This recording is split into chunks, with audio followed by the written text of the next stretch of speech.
दोस्तों नमस्कार, ये है मार्गदर्शन फॉर सिविल सर्विसेज। मैं अनुराग चौधरी।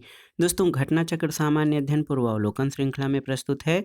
विश्व का भूगोल यानी वर्ल्ड जियोग्राफी के अंतर्गत विश्व की प्रमुख झीलें, जलप्रपात और जल डमरू मध्य से संबंधित महत्वपूर्ण प्रश्नों का रिवीजन जो विभिन्न प्रतियोगी परीक्षाओं के प्रीवियस ईयर्स में पूछे गए हैं। दोस्तों ये वीडियो आपके आगामी यूपीपीसीएस प्रारंभिक परीक्षा, आरओ यानी समीक्षा अधिकारी, सहायक समीक्षा अधिकारी, लोअर पीसीएस, अधीनस्थ सेवा चयन आयोग द्वारा आयोजित परीक्षाओं के साथ अन्य राज्यों जैसे उत्तराखंड, बिहार, राजस्थान, एमपी पीसीएस द्वारा आयोजित परीक्षाओं के विश्व के भूगोल खंड के लिए बहुत ही उपयोगी है। तो आइए शुरू करते हैं आज का वीडियो। विश्व की प्रमुख झीलें, जलप्रपात और जल डमरू मध्य से संबंधित महत्वपूर्ण प्रश्नों को। पहला प्रश्न है, पश्चिम अफ्रीका की निम्नलिखित झीलों में कौन सी एक सूख कर मरुस्थल में बदल गई है? ऑप्शन है लेक विक्टोरिया, लेक फागुबिन, लेक ओगुटा या लेक बोल्टा। तो सही उत्तर लेक फागुबिन। दोस्तों पश्चिमी अफ्रीका के माली स्थित लेक फागुबिन सूख कर मरुस्थल में बदल गई है। याद रखिएगा, पश्चिम अफ्रीका के माली में स्थित झील लेक फागुबिन जो कि सूख कर मरुस्थल में बदल गई है। अगला प्रश्न है, कौन सा सही सुमेलित नहीं है? आपको बताना है। यहाँ पर आप देख सकते हैं कि बालखास या बालकास झील कजाकिस्तान सही है, टीटीकाका बोलीविया पेरू सही है, ईरी झील यूएसए और कनाडा ये भी सही है, बैकाल झील यूक्रेन ये आपका सही नहीं है। तो यहाँ पर ऑप्शन डी जो है ये आपका सुमेलित नहीं है, क्योंकि आप जानते हैं बैकाल झील जो कि रूस में स्थित है, ये बहुत ही गहरी झील है और आप जान लीजिए ये सही सुमेलित नहीं है, क्योंकि बैकाल झील रूस में न कि यूक्रेन में है। अगला प्रश्न है, बालकश झील किस देश में स्थित है? तो आप जानते हैं बालकश झील कजाकिस्तान में स्थित है। अगला प्रश्न है, उत्तरी अमेरिका में नियाग्रा जलप्रपात किन दो झीलों के बीच स्थित है? आपको बताना है। तो सही उत्तर ओंटारियो और ईरी झील के मध्य। ये बहुत ही महत्वपूर्ण प्रश्न है आप सभी के लिए। आप जान लीजिए दोस्तों कि उत्तरी अमेरिका में जो नियाग्रा फॉल है, नियाग्रा जलप्रपात, ये ओंटारियो और ईरी झील के बीच में स्थित है। दोस्तों नियाग्रा फॉल जो है आप जान लीजिए कि ये संयुक्त राज्य अमेरिका और कनाडा की सीमा पर नियाग्रा नदी पर स्थित है। नियाग्रा नदी ईरी झील और ओंटारियो झील को आपस में जोड़ती है। अगला प्रश्न है, निम्नलिखित में से कौन सी विश्व की दूसरी सबसे गहरी और सबसे लंबी झील है? ऑप्शन है टंगानिका झील, बैकाल झील, सुपीरियर झील और ग्रेट बियर झील। तो सही उत्तर टंगानिका झील, ऑप्शन ए। दोस्तों टंगानिका झील दुनिया की दूसरी सबसे गहरी झील जिसकी गहराई 1470 मीटर है। इसके अलावा ये विश्व की सबसे लंबी ताजे पानी की झील है। ये स्पष्ट नहीं किया गया है कि ये सबसे लंबी ताजे पानी की झील है या खारे पानी की झील। अगर खारे पानी की झील की बात की जाए तो ये प्रश्न गलत हो जाएगा। अगला प्रश्न है, निम्नलिखित में से कौन ग्रेट लेक्स या महान झील प्रदेश का हिस्सा नहीं है? बियर, सुपीरियर, ह्यूरन या मिशिगन। तो सही उत्तर क्या हो जाएगा? सही उत्तर बियर झील। दोस्तों ग्रेट लेक्स उत्तरी अमेरिका महाद्वीप के उत्तर पूर्व में स्थित ताजे पानी की झीलों का समूह है। इसमें शामिल हैं सुपीरियर, मिशिगन, ह्यूरन, ईरी और ओंटारियो।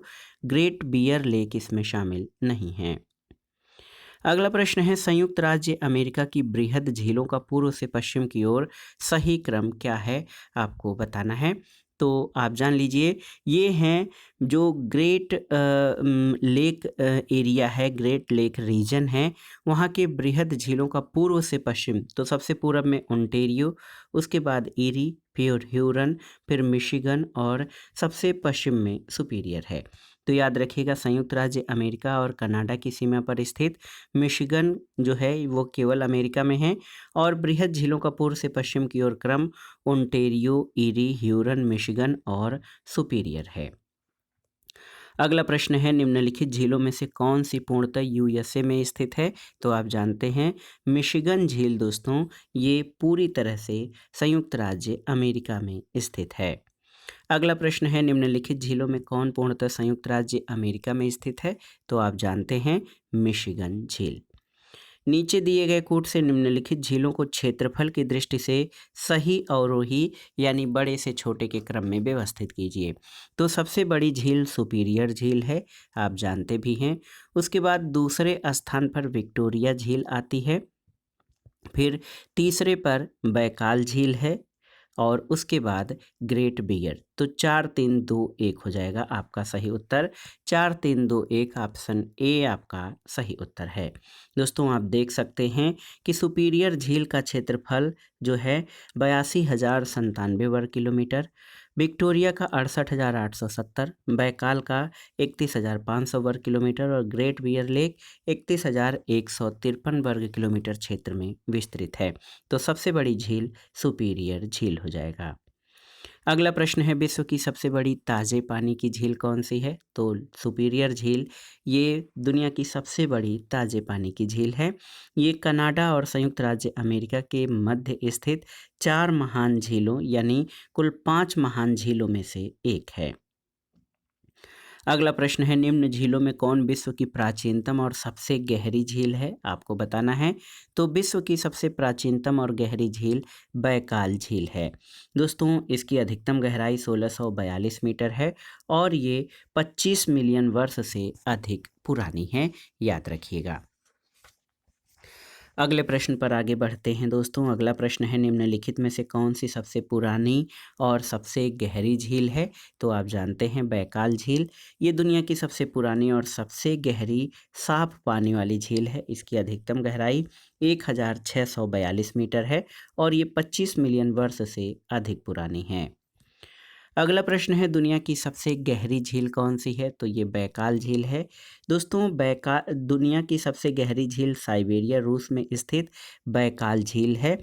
ये साइबेरिया रूस में स्थित है और ये एक प्राकृतिक झील है जो लगभग 1642 मीटर गहरी है। टीटीकाका झील पेरू और बोलीविया की सीमा पर है।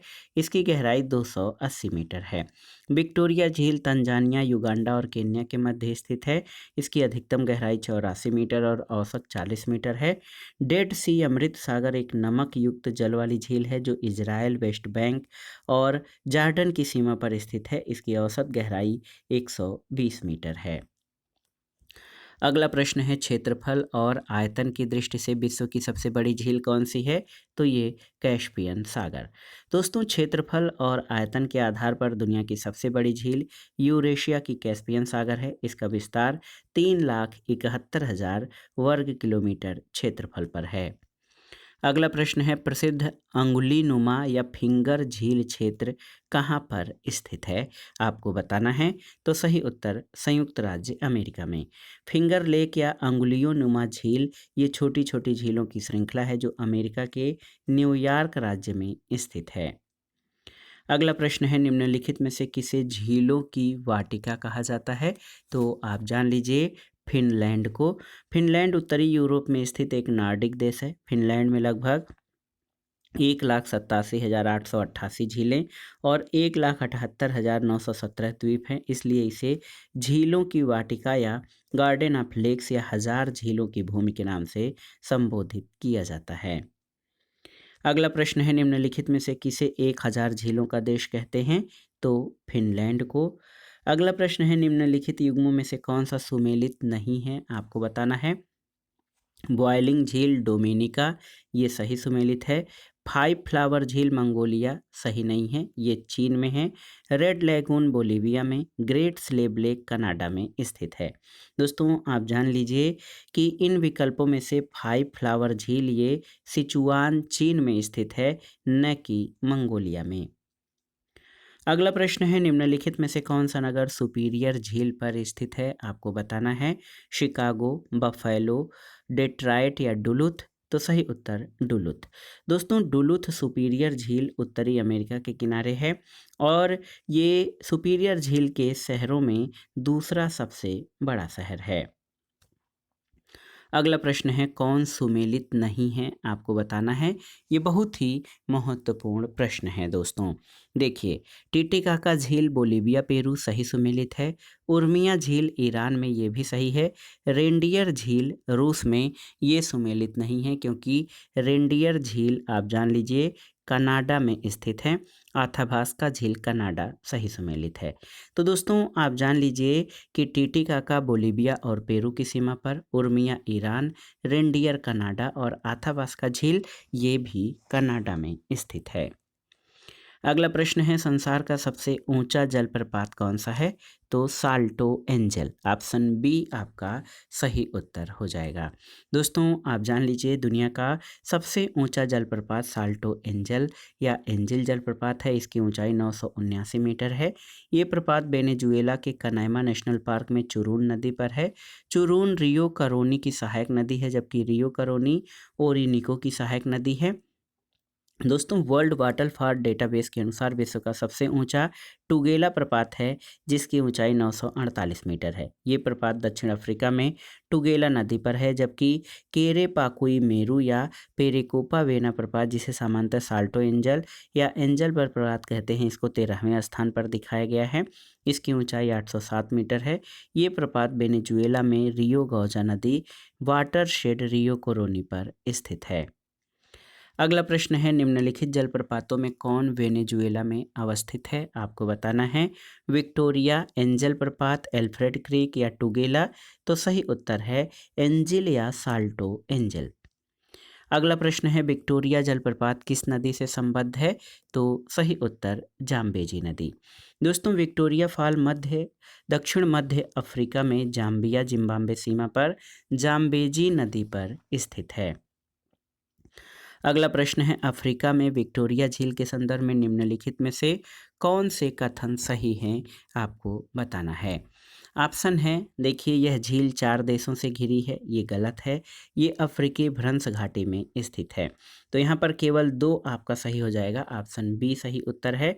दोस्तों आप जान लीजिए अफ्रीका की महान झीलों में से एक विक्टोरिया झील 3 देश तंजानिया, युगांडा और केन्या के मध्य है। विक्टोरिया झील भ्रंश घाटी में स्थित है और नील नदी इसी झील से निकलती है। अगला प्रश्न है निम्नलिखित झीलों में कौन सी एक विश्व धरोहर स्थल है। बोलीविया का रेड लैगून, डोमिनिका की बॉयलिंग झील, चीन की 5 फ्लावर झील और क्रोएशिया की प्लेटविस झील। तो सही उत्तर क्रोएशिया की प्लेटविस झील ये वर्ल्ड हेरिटेज स्थल है।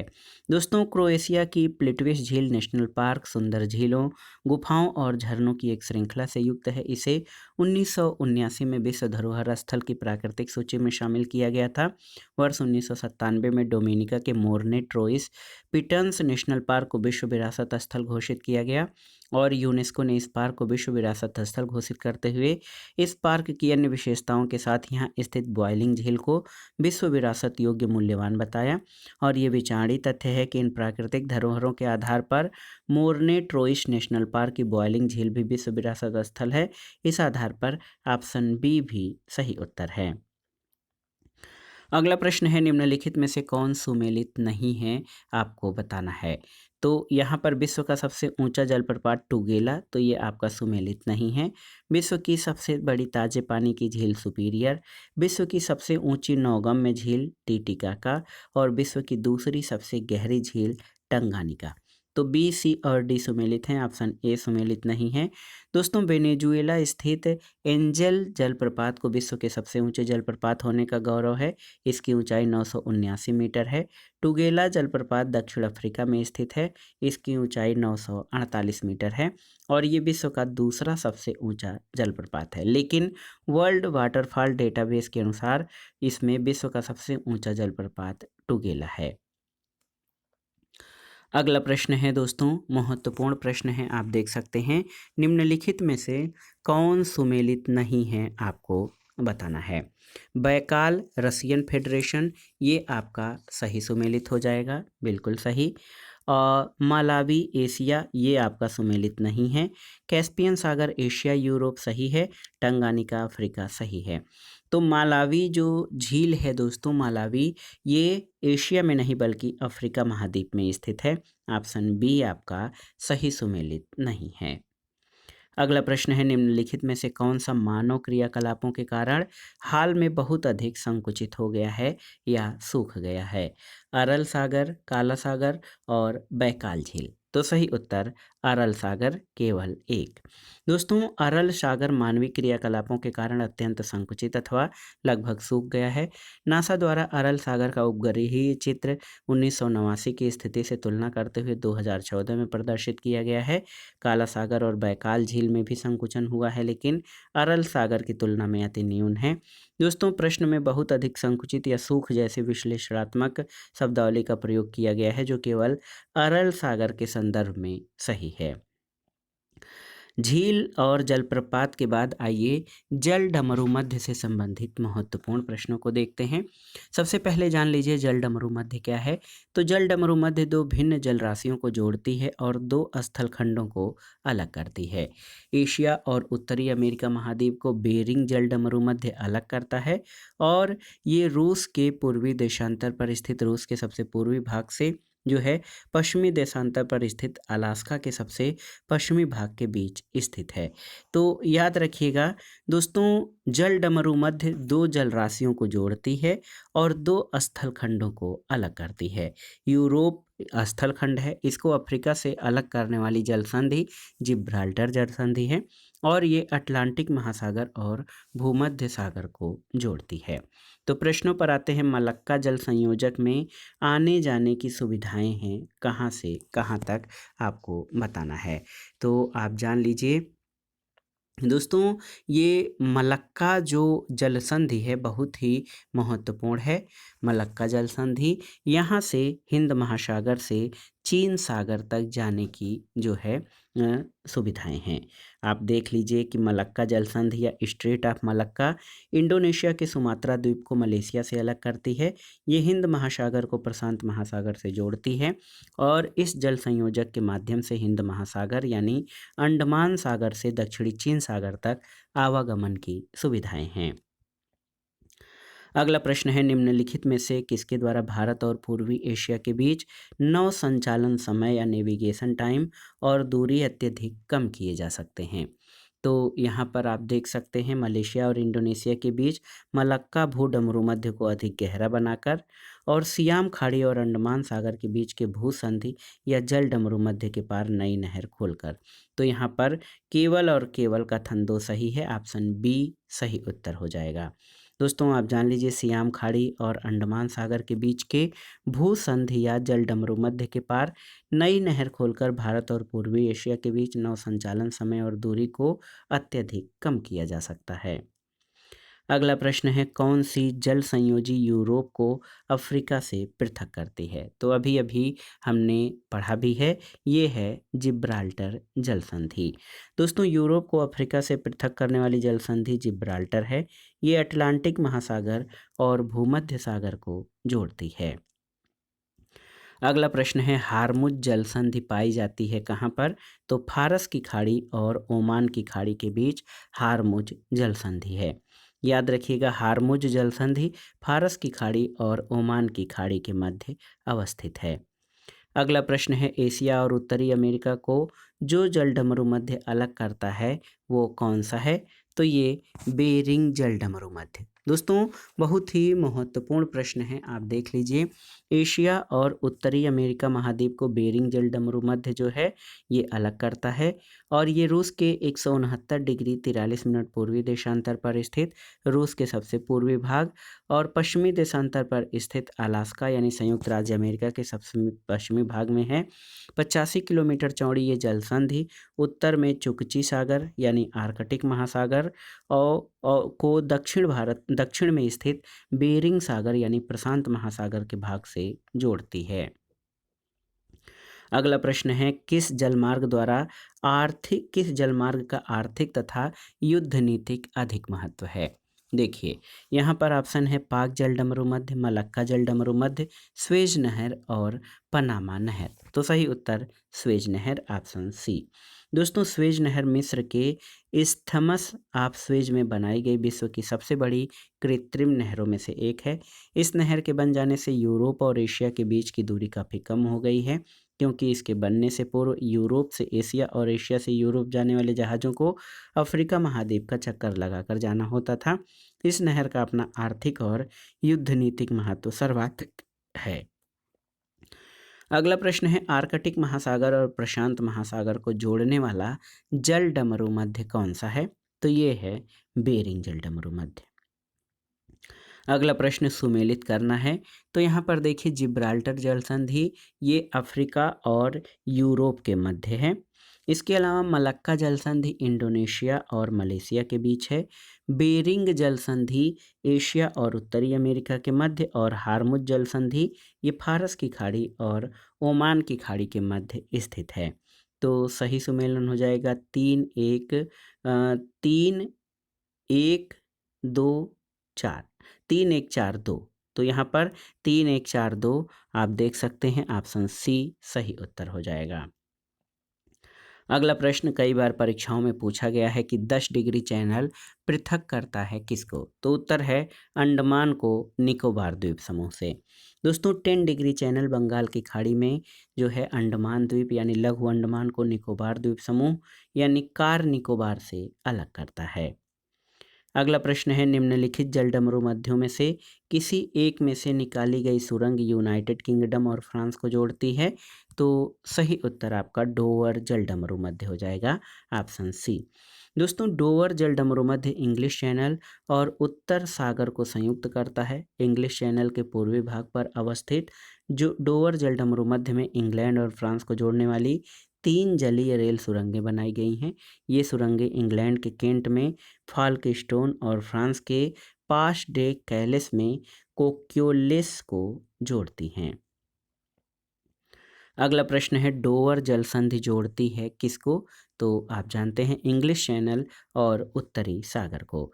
और देखिए, ये बहुत ही महत्वपूर्ण है, परीक्षाओं में पूछा जाता है। डोवर जल संधि इंग्लिश चैनल और उत्तरी सागर को जोड़ती है।